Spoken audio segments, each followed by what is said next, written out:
Guys, I wanted to hit AT&T over the weekend. The Wall Street Journal reporting on something that in many ways has sort of been kind of out there, or sort of thought that we knew was happening. And in fact, the Journal had reported on this very prospect some time back.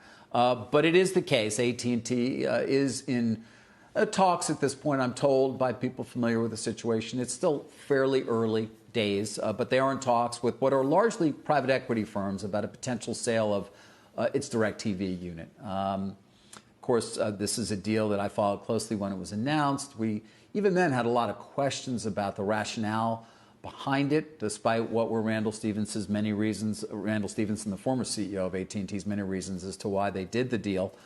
Many thought, well, certainly the free cash flow characteristics of the business will help AT&T maintain its dividend. But it is a business that has deteriorated over time, and even more so over the last couple of years, even more so over the last few months to some extent. The diminution of subscribers is unabated, and EBITDA as a result has also come down dramatically. When we talked to new CEO John Stankey after the last earnings report not that long ago, I did press him on DirecTV and on whether it was a core asset. He wouldn't come out exactly and say it wasn't, but take a listen to what he did say to sort of get a sense for their thinking. What I clearly believe is that software-based technology platforms are really important for our business moving forward, and they're able to deliver the kind of product that a customer likes, and that's where we're focused on our investment and what we're going to do moving forward. Now, that is not DirecTV, what he's talking about right there. Now, there's always been this prospect, well, could you bring DirecTV and Dish together? Remember, because Charlie Ergen, the man who controls Dish, is really focused on trying to roll out a nationwide 5G wireless service.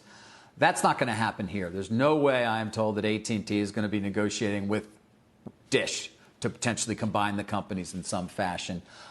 Perhaps a private equity firm that did step up, if they were able to reach a deal to acquire DirecTV, would then go and try to negotiate with Mr. Ergen to potentially purchase that company and bring them together within whatever company was created by the private equity firm or firms, if they get to it. They are hoping to get something done, at least in terms of signed by the end of the year. We'll see if they're able to. But Carl, in many ways, this story is one we've already told, which is this was a huge deal, and it was a great deal if you were a DirecTV shareholder.